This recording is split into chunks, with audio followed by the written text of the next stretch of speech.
Salut tout le monde, j'espère que vous allez bien. On se retrouve aujourd'hui pour ma série, une de mes séries préférées. La série, on revient sur les journées de Liga. Parce qu'on suit des clubs, on suit le Barça, on suit le Real. Il y en a qui suivent même l'Atlético. Et pour moi, c'est important de voir quand même comment elle est toute la Liga. Parce que si tu la gagnes, tu joues contre toutes les équipes. Il faut voir les dynamiques de chaque équipe, voir qui se gère, voir pour qui c'est compliqué au début, qui revient en force, etc., etc. Donc, c'est la raison pour laquelle je trouve que c'est quand même important et intéressant de revenir sur tous les matchs, même si, voilà, on énumère que les scores. Mais ça reste quand même intéressant pour voir la dynamique, justement, de cette Liga qu'on suit, les matchs qu'on suit. On connaît tous les clubs, mais voir en dehors des matchs face au Barça, qu'est-ce qu'ils font? Ça reste quand même intéressant et ça nous donne aussi quelques indications aussi que vous allez voir, hein, on va en parler là tout de suite dans la vidéo, mais il va avoir quand même des indications notamment sur les stats, sur les passeurs, les buteurs, etc., etc.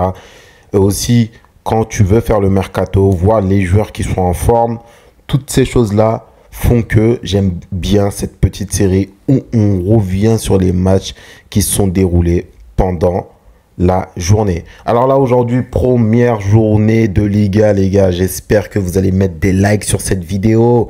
Vraiment, j'espère que vous allez mettre des likes. C'est la première et j'espère réellement qu'on va faire un 38 sur 38. Ça veut dire sortir une vidéo par journée. Et sans plus attendre, on est parti. Premier match entre Girona et le Rayo Vallecano. Girona qui continue à que ce soit compliqué. On se souvient, la saison dernière, ils pouvaient être relégués. Et là, ils commencent pas de la meilleure façon, carton rouge. Et ils perdent. Ils perdent en plus à domicile. 3-1 face au Rayo Vallecano. Rayo Vallecano qui continue à être une équipe qui est solide. Il ne va pas falloir les sous-estimer. On enchaîne avec le match entre Villarreal et Oviedo. Oviedo, le petit promu qui s'est incliné face à Villarreal. De toute façon, Villarreal est à domicile. Les sous-marins jaunes, ils se sont imposés 2-0. Et on voit encore, hein, on a encore un carton rouge. Il y a pas mal de cartons rouges sur cette première journée de Liga. Je pense qu'il doit y avoir un brief entre les arbitres. Ils se sont dit, ouais, on va siffler peut-être un peu plus rapidement. Quand il y a des fautes qui sont agressives, on va essayer de favoriser le jeu. Peut-être, après, vous savez, parfois les arbitres, ils font des tests des nouvelles règles en début de saison, mais après, voilà, ça dure jamais longtemps. On va voir qu'est-ce que ça va donner. Mais voilà, encore un carton rouge. Et on enchaîne tout de suite avec le match entre le Barça et Mallorca. Mallorca et le Barça. Barça qui s'est imposé largement 3-0. Et dans ce match, il n'y a pas eu un carton rouge. Il y a eu 2 cartons rouges. Ah, ce match, il a fait polémique. 3-0, but de Rafinha. Le premier but qui a marqué, le premier but, c'était Rafinha. Ensuite, deuxième but, Ferran Torres. Ah, son but, elle a aussi été polémique. Et troisième but, Lamine Yamal. Et voilà, on enchaîne ici un match entre Alaves et Levante. Alaves qui s'est imposé 2-1 face à Levante. Levante qui va être le prochain adversaire du Barça, si je ne dis pas de bêtises. Hein. Si je ne dis pas de bêtises, c'est le prochain adversaire du Barça. Information que je vais vérifier. Ensuite, ici, notre premier match nul, c'est entre Valence et la Real Sociedad. 1 partout. Voilà. Valence, on verra. Est-ce qu'ils vont pouvoir se gérer cette saison? Parce qu'on se souvient que la saison dernière, le début de saison était catastrophique. Ils se sont fait gifler par le Barça en Coupe du Roi. Hein, je pense, hein, c'était en Coupe du Roi. Ils se sont mangés 7-1. En Liga aussi, ils se sont mangés 5 buts. C'était vraiment catastrophique. Mais en fin de saison, ils étaient très bien remontés. Hein. Très bien remontés. On verra sur quelle dynamique ils partent cette saison. Ensuite, match entre Celta Vigo et Retafe. L'horrible Retafe qui s'est imposé 2-0 face à Celta Vigo. Je pense vraiment Retafe, c'est une équipe aussi que je suis beaucoup dans le sens où, franchement, elle m'énerve tellement. Hein. Elle m'énerve tellement cette équipe que parfois, je regarde juste, j'espère juste qu'ils perdent beaucoup de points pour enfin être relégués. Mais apparemment, c'est pas pour maintenant. Ils se sont imposés 2-0. Et là, ils sont dans les premières places en Liga, hein, tout simplement. Ensuite, on enchaîne le match entre l'Athletic Club et Séville. Bilbao qui s'est imposé 3-2 à domicile. Avec un but aussi de Nico Williams sur penalty. Donc voilà, Athletic Club, hein, on sait, c'est une équipe très solide en Liga. J'ai l'impression, voilà, ils ont un peu pris la place de Séville. Séville, c'était un peu le 4e gros club d'Espagne. Là, maintenant, c'est plus Bilbao qui a cette place-là. Hein. On sait ils sont qualifiés en Ligue des Champions. Ils ont les frères Williams. On verra est-ce que ça va être comme la saison dernière. Bon, ils vont pas jouer vraiment de titre, peut-être la Coupe du Roi. Mais sinon, à part ça, je vois pas ce qu'ils peuvent réellement jouer. Pas la Liga, on sait très bien, ça joue entre deux clubs. Séville a vérifié aussi cette saison. Qu'est-ce que ça donne? On sait que cette dernière saison, c'était compliqué cette dernière saison. Mais voilà, on verra ce que ça va donner. On enchaîne, voilà, entre l'Espagnol Barcelone et l'Atlético Madrid. Voilà. Voilà pourquoi je vous dis que la Liga, elle se joue entre deux équipes. Parce que ça, typiquement, c'est le genre de match que l'Atlético perd souvent. Ils menaient 1-0, but de Julián Alvarez. Ils se font égaliser. Et à la fin du match, hein, l'Espagnol qui marque sur tête, hein, sur coup de pied arrêté. Et c'est ça, en fait, le problème de l'Atlético. C'est ça, parce que vous voyez cette défaite de l'Atlético. Bah, pour eux, c'est pas très grave. C'est une défaite, c'est embêtant, etc.